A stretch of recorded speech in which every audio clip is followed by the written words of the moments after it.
નમસ્કાર મારા વહાલા વિદ્યાર્થી મિત્રો, આજે વાત કરીશું ધોરણ 7 વિષય વિજ્ઞાનના ચેપ્ટર નંબર 8 વનસ્પતિમાં પ્રજનનનો સંપૂર્ણ મિત્રો સંવેદન પોથીનો સોલ્યુશન આ વિડીયોની અંદર મેળવીશું. એ પહેલા જો તમે ચેનલની અંદર પ્રથમ વખત આવ્યા છો તો મિત્રો ચેનલને ખાસ સબસ્ક્રાઇબ કરી દેવા વિદ્યાર્થી મિત્રો તમને અમારી નમ્ર વિનંતી છે. વિદ્યાર્થી મિત્રો, આ પ્રકારના સોલ્યુશન તમને સૌથી પહેલા આપણી ચેનલમાં મળી રહેશે.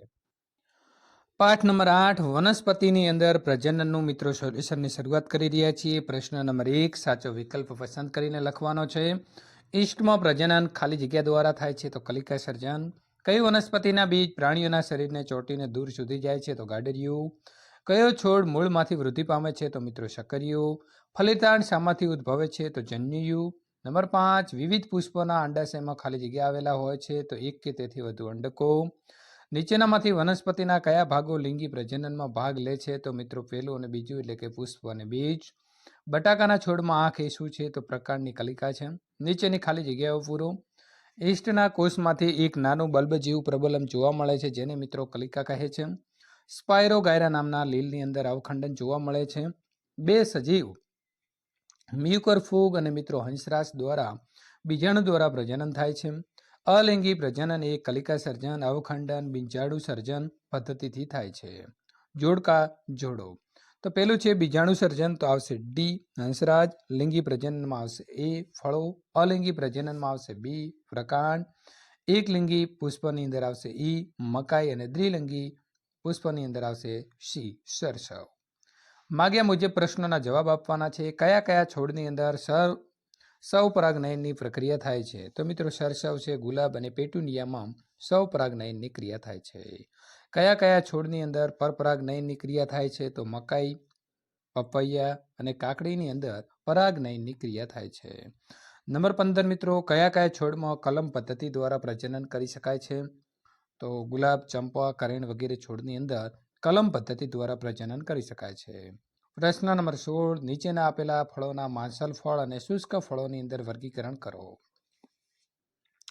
તો મિત્રો માંસલ ફળ જે છે તેની અંદર આવશે બોર, કેરી, સફરજન, દ્રાક્ષ, મોસંબી, ટેટી, ચીકુ, નાળિયેર અને કેળા. શુષ્ક ફળની વાત કરીએ તો વટાણા, તુવેર, મગ, ચણા, મગફળી, વાલ અને ચોખા. નીચે આપેલા મિત્રો પુષ્પોને એકલિંગી પુષ્પ અને દ્વિલિંગી પુષ્પોની અંદર વર્ગીકરણ કરો. તો એકલિંગી પુષ્પની વાત કરીએ તો મકાઈ, પપૈયા, કાકડી, લીંબુ અને જાયફળ. દ્વિલિંગી પુષ્પની વાત કરીએ તો મિત્રો સરસવ, ગુલાબ, મોગરો, જાસૂદ અને પેટુનિયા. કઈ વનસ્પતિના મૂળ નવો છોડ ઉત્પન્ન કરી શકે છે તો સક્કરિયા અને ડહાલિયાના નવા મૂળ જે છે એ મિત્રો નવો છોડ ઉત્પન્ન કરી શકે છે. વાનસ્પતિક કલિકા કોને કહે છે તો નવો છોડ મૂળ, પ્રકાંડ, પર્ણ અને કલિકામાંથી ઉત્પન્ન થાય છે ત્યારે પ્રજનન વનસ્પતિના ભાગો દ્વારા થતું હોવાથી તેને મિત્રો વાનસ્પતિક પ્રજનન કહે છે. પ્રશ્ન નંબર 20, આપેલી વનસ્પતિના બીજના ફેલાવાને ધ્યાને લઈ તેનું પાણી, પવન અને પ્રાણીઓ દ્વારા બીજના ફેલાવાની અંદર વર્ગીકરણ કરો. તો પાણી દ્વારા નાળિયેર આવશે, પવન દ્વારા સૂર્યમુખી, ઘાસ, સરગવો અને મેપલ આવશે અને મિત્રો પ્રાણી દ્વારા યુરેના અને ગાડરિયું આવશે. વાનસ્પતિક પ્રજનનના ઉદાહરણોની વાત કરીએ તો પર્ણ દ્વારા પાનફૂટી, પ્રકાંડ દ્વારા બટાકા, આદુ અને ગુલાબ, મૂળ દ્વારા આવશે સક્કરિયા અને ડહાલિયા, બીજાણુ સર્જનમાં આવશે મ્યુકોર અને હંસરાજ, અવખંડનની અંદર આવશે સ્પાયરોગાયરા. પુંકેસર અને મિત્રો શ્રીકેસરના નામ નિર્દેશવાળી આકૃતિની વાત કરીએ તો મિત્રો અહીં તમે જોઈ શકો છો પુંકેસર તંતુ અને પરાગાશય આવશે પુંકેસરની અંદર અને સ્ત્રીકેસરની અંદર સ્ત્રીકેસર અને પુંકેસર. આ પ્રકારે આકૃતિ દોરવાની રહેશે. કલિકા સર્જન દ્વારા પ્રજનન કરતા સજીવની આકૃતિ દોરી નામ નિર્દેશન કરો. તો મિત્રો અહીં આંખમાંથી અંકુરણ પામતો બટાકાનો છોડ છે અને ગાંઠમાંથી ગુલાબની પ્રકાંડ જે છે તે મિત્રો બહાર નીકળતી હોય છે. ફલિતાંડ નિર્માણની ઘટના આકૃતિ સહ વર્ણવો. તો પરાગરજ અને પરાગાશય મિત્રો પરાગનયનની ક્રિયા થાય છે અંડક બીજાણુમાંથી અને મિત્રો પરાગરજનું અંકુરણ જે છે તે ત્યાંથી થાય છે. માદા જન્યુ અંડાશય, અંડક અને યુગ્મન જ આવશે. જન્યુઓના સયુગ્મનથી મિત્રો રચાતા કોષને ફલિતાંડ કહે છે. નર જન્યુ અને માદા જન્યુનો સયુગ્મન થવાથી ક્રિયાને ફલન કહેવાય છે અને ફલિતાંડ ત્યારબાદ ભ્રૂણની અંદર વિકસે છે. નીચે આપેલા મિત્રો પુષ્પની આકૃતિનું નામ નિર્દેશન કરો. તો બીજાડ આવશે, પરાગાસન, સ્ત્રીકેસર અને બીજાશય. કલમ શું છે સમજાવો. તો ગુલાબ અને ચંપાની ડાળીને ગાંઠ કાપતા મળતા ટુકડાને કલમ કહે છે. કલમ રોપવાથી નવી વનસ્પતિ ઉગે છે.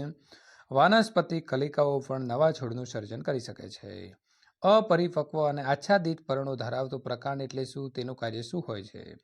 તો પુષ્પ કલિકા ઉપરાંત મિત્રો કડળમાં કલિકા જોવા મળે છે, જેમાંથી પરોહનું નિર્માણ થાય છે. આ કલિકાને વાનસ્પતિક કલિકા કહે છે. કલિકા એ ટૂંકું પ્રકાંડ છે મિત્રો, જે વાનસ્પતિક કલિકાઓની અંદર પણ નવા છોડનું સર્જન કરી શકે છે. પરાગનયન એટલે શું? તેના પ્રકારો સમજાવો. તો પુષ્પના પરાગાશયમાંથી પરાગરજનું પરાગાસન તરફનું વહન પરાગનયન કહેવાય છે. પાણી મિત્રો, પવન, પાણી અને કીટકો દ્વારા પરાગનયન થાય છે અને તેના બે પ્રકાર છે, સ્વપરાગનયન અને પરપરાગનયન. પ્રવૃત્તિની વાત કરીએ તો વિદ્યાર્થી મિત્રો, તમારી શાળામાં રહેલા વિવિધ છોડોનું અવલોકન કરી તમારા શિક્ષકની મદદથી પુષ્પના પરાગનયનની ક્રિયાને સમજ આપી અને સ્પષ્ટ કરો અને તમારી નોટબુકમાં નોંધવાનું રહેશે. શાળાના બગીચામાં રહેલા વિવિધ છોડ, વૃક્ષ રૂપની યાદી તૈયાર કરી તે લિંગી પ્રજનન કે અલિંગી પ્રજનન છે તેના પ્રકારોની અંદર વિભાજિત કરો. વિદ્યાર્થી મિત્રો, સંપૂર્ણ સોલ્યુશન પૂર્ણ થાય છે ત્યાર પછીના પાઠનું જો તમે સોલ્યુશન મેળવવા માંગો છો તો અહીં આપેલી એન્ડ સ્ક્રીન ઉપર ક્લિક કરીને મેળવી શકો છો.